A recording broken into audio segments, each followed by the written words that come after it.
Soplar sobre la herida. Padre Jorge Oesterhel, Isabel Pisano. Soplar sobre la herida. Hola, ¿qué tal? ¿Cómo están? Estamos nuevamente compartiendo con todos ustedes Soplar sobre la herida.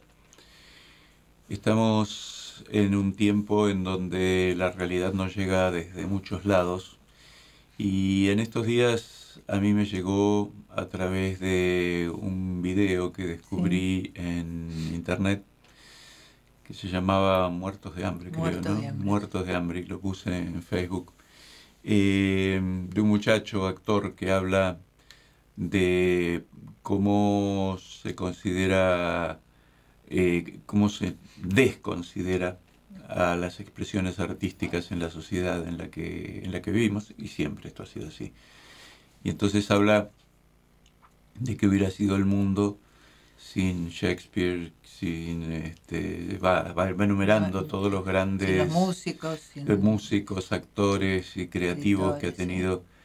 Y realmente es así. Uno en realidad sí dice quién era el rey de Inglaterra en la época de Shakespeare, no sabe probablemente, pero sí sabe quién es Shakespeare. Y en última instancia hay toda una riqueza que va quedando, que no es la política ni la economía, sino lo que los pueblos fueron capaces de generar culturalmente. Y eso sigue ocurriendo. Cuando alguien escriba sobre nuestro tiempo, difícilmente escriba sobre ministros y presidentes. Va a escribir sobre los grandes artistas, los grandes movimientos culturales, las grandes transformaciones culturales que se vivieron en el principio del siglo XXI, en donde los políticos y los que ahora están en todos los titulares van a desaparecer.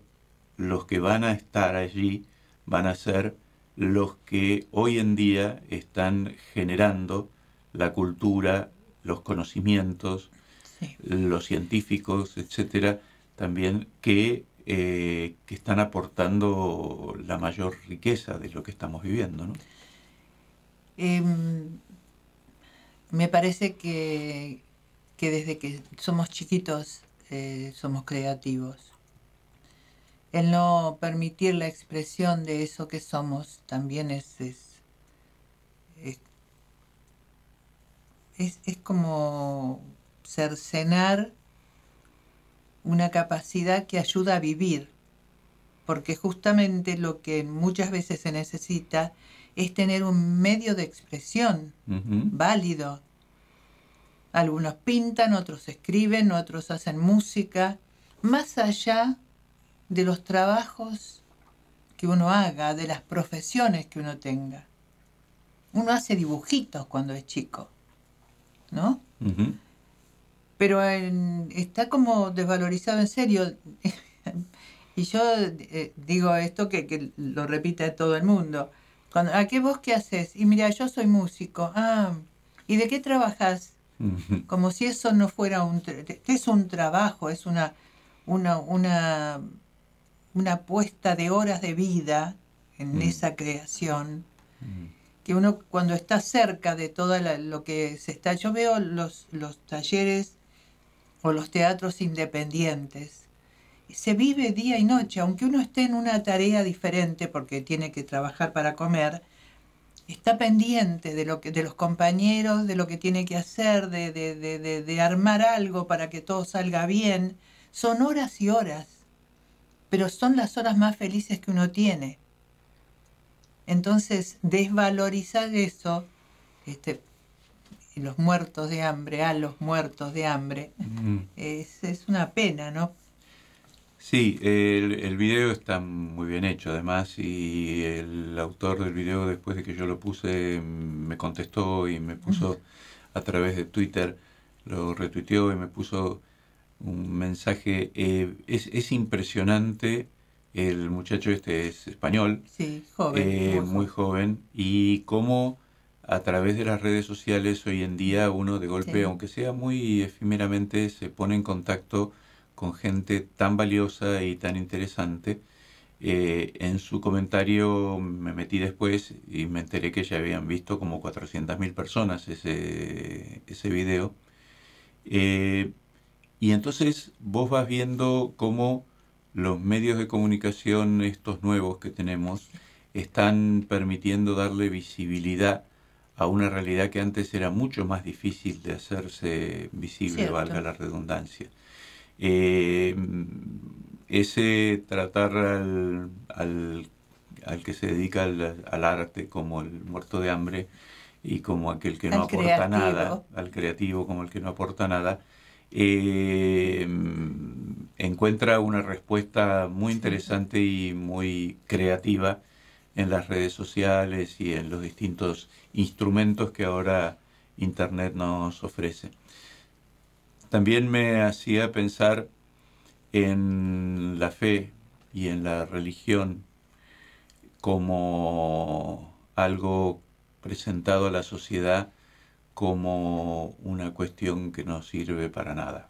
Es una cuestión de cada uno. Y entonces, ser cristiano y coleccionar estampillas es más o menos lo mismo. A vos no tenés nada que hacer, entonces te dedicas a ser cristiano.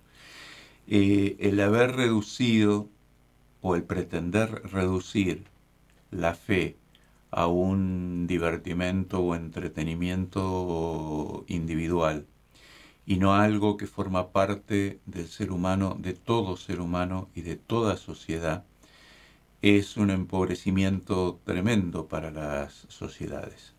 Así como descalificar la cultura es un empobrecimiento que se paga muy caro, el descalificar las creencias o reducirlas a cosas más o menos pintorescas en donde cada uno tiene derecho a creer lo que quiera, entonces hay que aguantarlo, pobrecito. Eso es una pobreza humana y una pobreza mental realmente lamentable. La fe es lo que mueve montañas, lo que mueve todo. Tener fe y tener la capacidad de vivirla y de aterrizarla en la vida de todos los días es uno de los trabajos y una de las cosas más importantes que tenemos para hacer y uno de los mayores aportes que tenemos para dar. Una persona que cree, una persona que confía, una persona que se juega por lo que cree es absolutamente indispensable en nuestro tiempo, en nuestras sociedades, en nuestros días y en todos los tiempos y en todas las sociedades.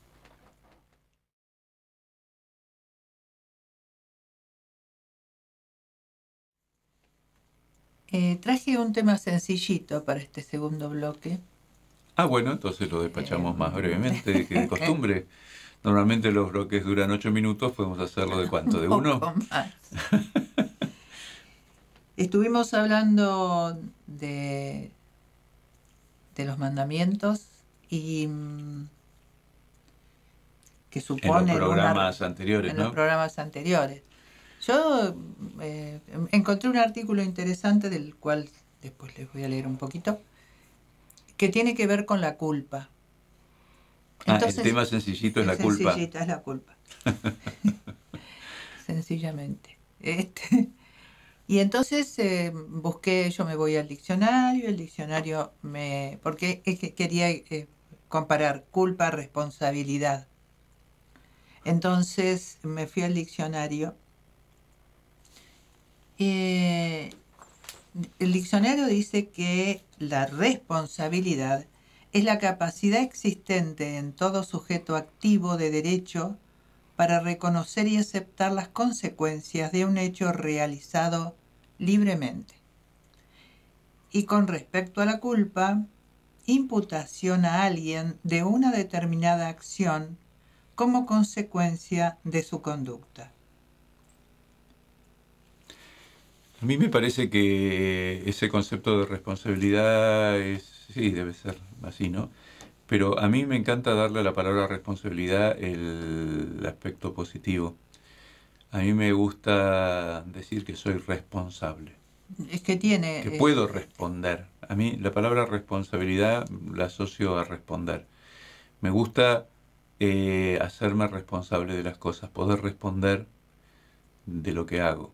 Y no que no sea un peso responder, es una alegría poder responder. Incluso cuando uno se equivoca y mete la pata, yo puedo decir que metí la pata. Pero eso es me pone a mí como actor, como alguien que está haciendo algo, ¿no? responsable y libre. Que es, me impactó la palabra libre con también el hecho y me impresionó también esto que uno tiene, a ver, con el tema de la culpa y el pecado, ¿no? Uh-huh. Se habla mucho de culpa, ¿viste? Cuando se está hablando del pecado, la culpa, el pecado, la culpa. Pero para que haya una culpa, tiene que haber también libertad, haberlo hecho conscientemente.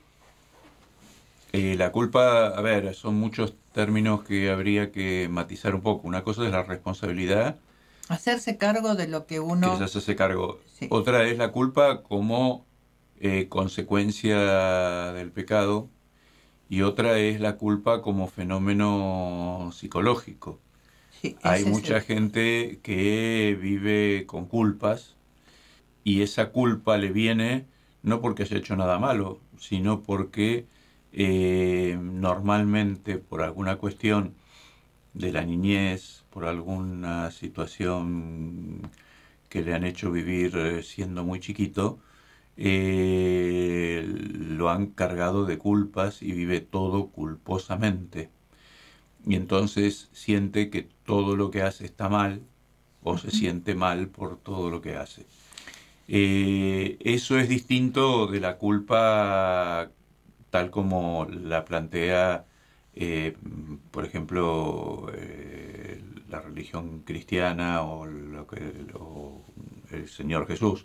Es decir, una cosa es hacer algo mal y sentirte culpable, y otra cosa es esa culpa como fenómeno psicológico. Sí, El problema es cuando se confunden las dos cosas. Eso sí. Y entonces es bastante común que uno se encuentre con personas muy culpógenas y con unas culpas psicológicas y unos mambos psicológicos muy complicados con respecto a la culpa, que lo mezclan con el pecado y lo mezclan con una cantidad de frases que aprendieron de algún cura o de alguna monja, y entonces se hace una ensalada muy complicada. ¿Por qué?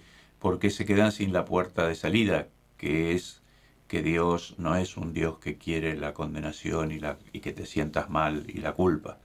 Entonces, una de las cosas muy lindas que está haciendo el Papa en este tiempo es hablando tanto de la misericordia y de que Dios es un Dios que perdona siempre. Y eso es el primer paso para separar un poquito la culpa como sentimiento religioso, auténtico y positivo, de la culpa psicológica y enfermiza, ¿no?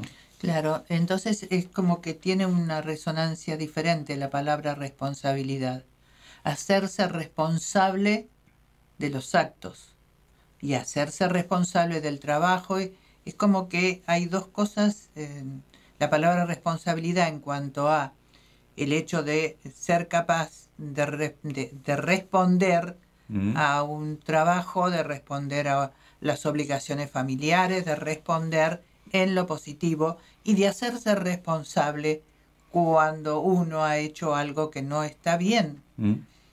Hace poco estuve viendo una película que no la... bueno, no cuento cómo es porque por si no lo han visto. Pero justamente uno de los temas es ese. Los padres no apoyando, sino corrompiendo una relación con el hijo y no permitiéndole hacerse responsable de lo que hizo.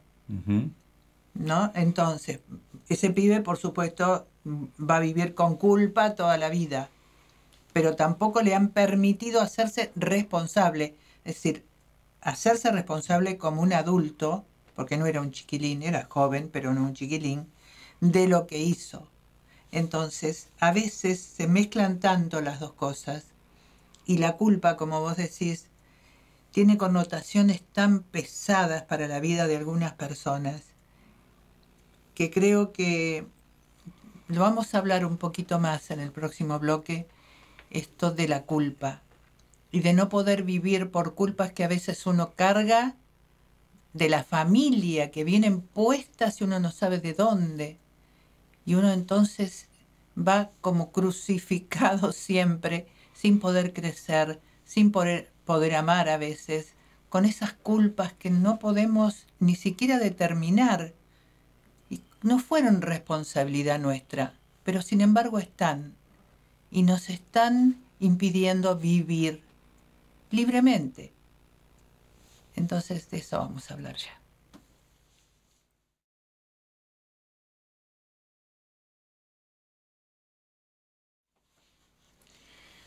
Encontré en la revista Criterio, la última, un artículo de Ángela Zanuti que dice que la culpa emocional, dice que es de lo que vos hablabas, ¿no?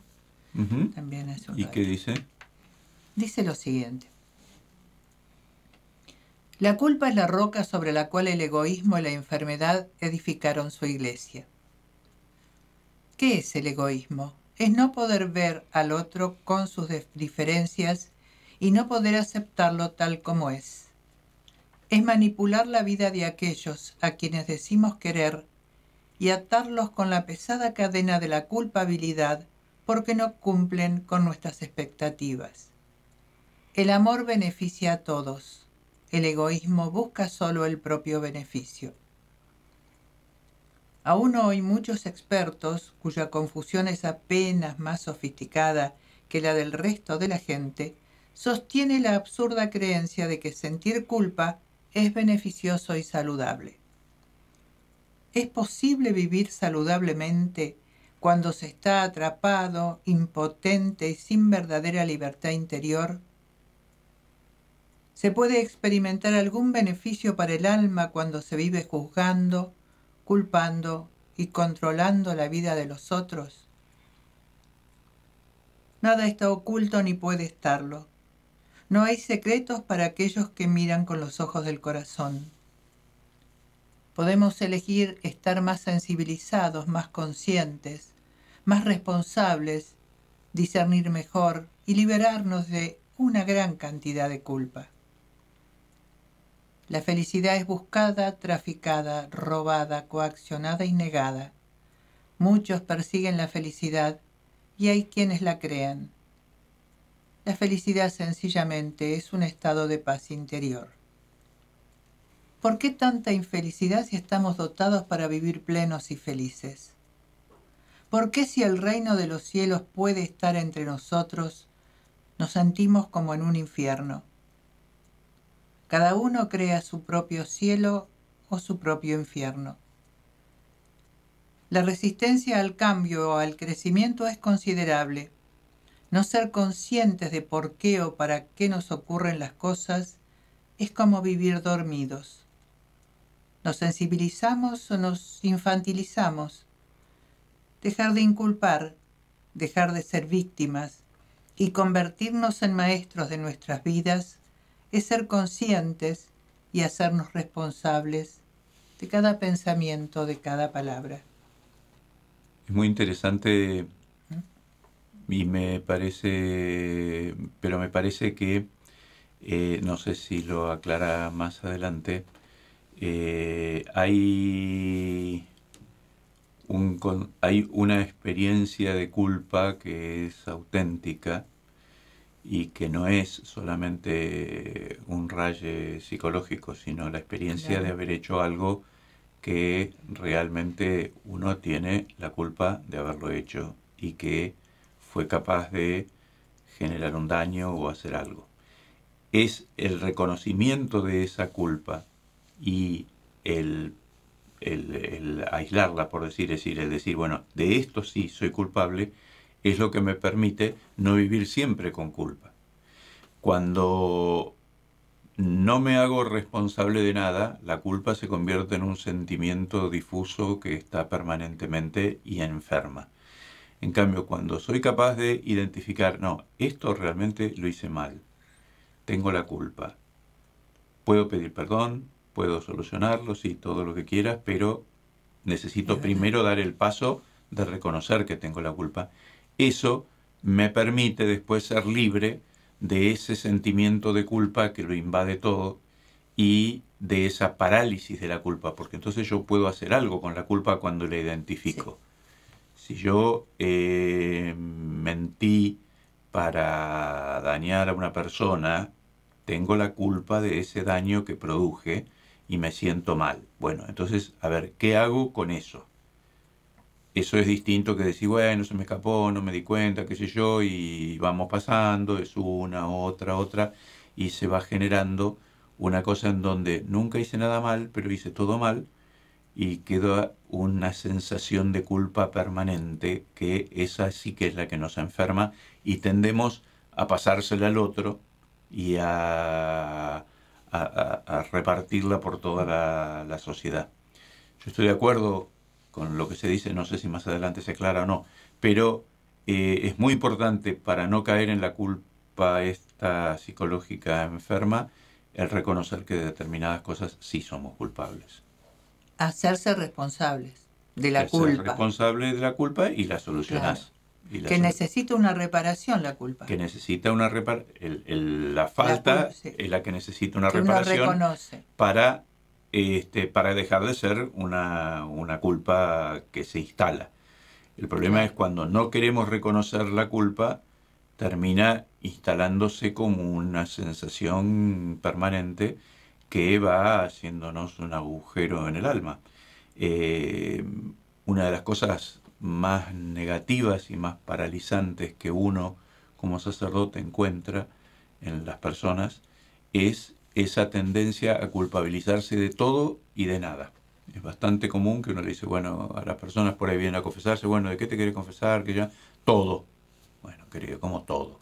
Sí, porque todo, no, el no mirar despacio y el no detenernos a identificar lo que está bien, lo que está mal, de lo que me hago responsable, de lo que no me hago responsable.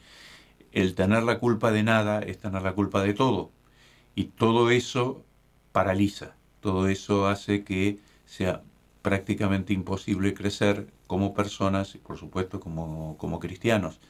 La insistencia de la Iglesia en el reconocimiento de la culpa no es la insistencia en una cosa patológica de culpa, sino en hacerse cada uno responsable de sus acciones y por lo tanto ser más persona, más libre. Cuando yo reconozco una culpa, soy responsable, reparo, me hago más persona que antes.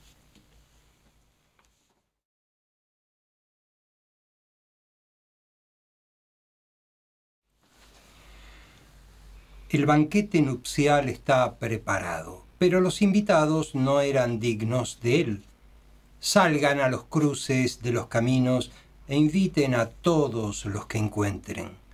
Los servidores salieron a los caminos y reunieron a todos los que encontraron, buenos y malos, y la sala nupcial se llenó de convidados. Mateo 22, versículos 1 al 14. Este texto que acabamos de escuchar en realidad termina de una manera un poco rara, porque después de que el Señor invita a todos los que andan por los caminos, entra a la sala a donde están y encuentra a alguien que no está vestido con el traje de fiesta.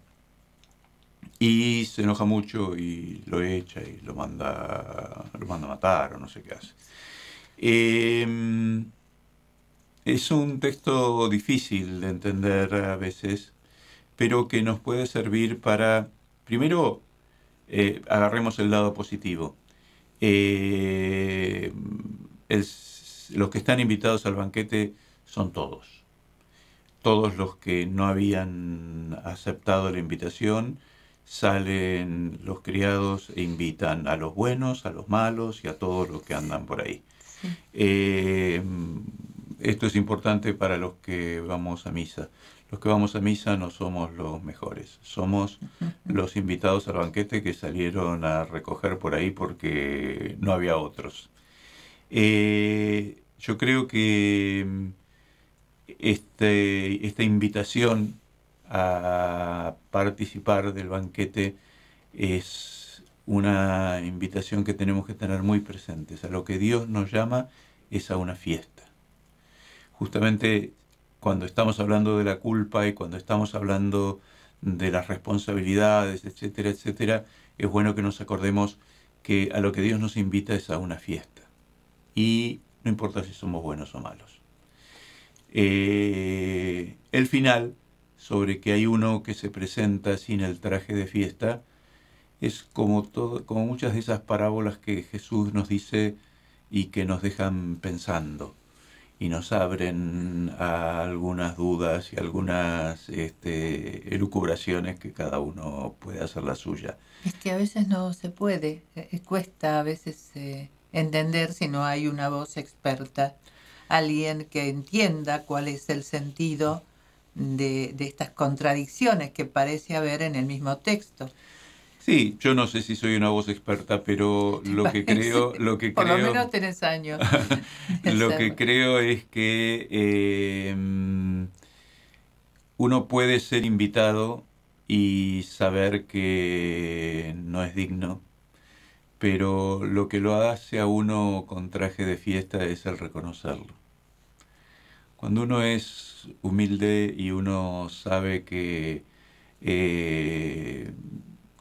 en realidad uno es muy chiquito comparado con todo lo que Dios tiene para darnos y que siempre uno tendría que poder más o estar más atento a dar más. Entonces, yo creo que habla de una cuestión de actitud. El traje de fiesta es la actitud de humildad.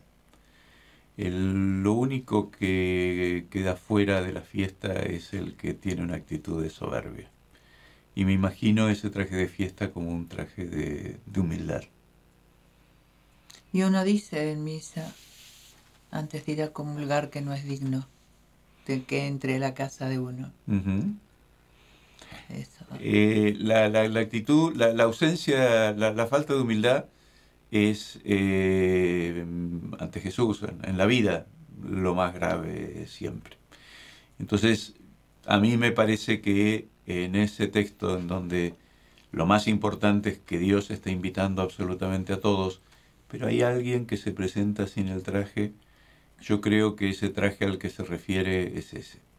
Porque no se me ocurre que otra cosa puede haber que no sea esa, ¿no? Porque eso es lo que nos aleja de los demás y lo que nos aleja de Dios, la poca humildad.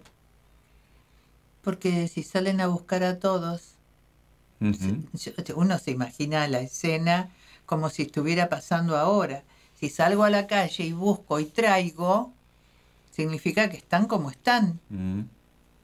Pero unos pueden ir con una actitud feliz porque alguien invitó, o puede no decir, bueno. Sí, el texto en realidad se está refiriendo también a la historia de Israel y a que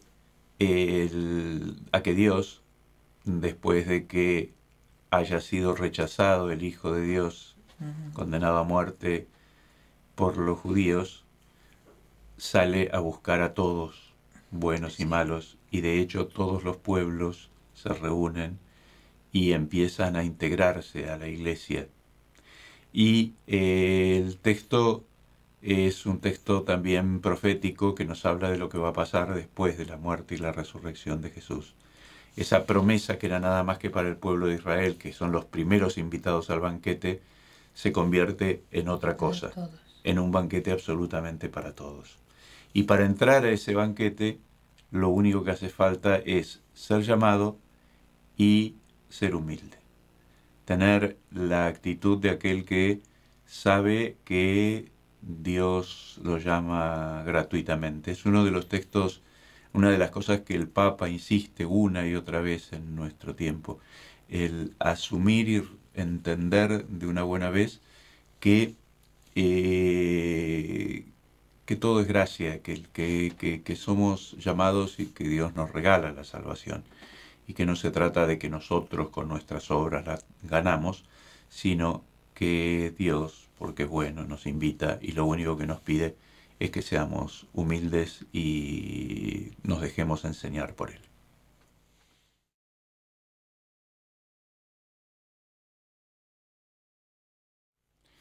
Estamos terminando un nuevo programa de Soplar sobre la herida. Los invitamos a seguir acompañándonos en www.soplarsobrelarherida.com, y si están en Facebook, háganse amigos de Soplar sobre la herida. Después de tener tanta información por los medios que tienen para seguir comunicados con nosotros, los invito para el próximo programa de Soplar sobre la herida. Muchas gracias.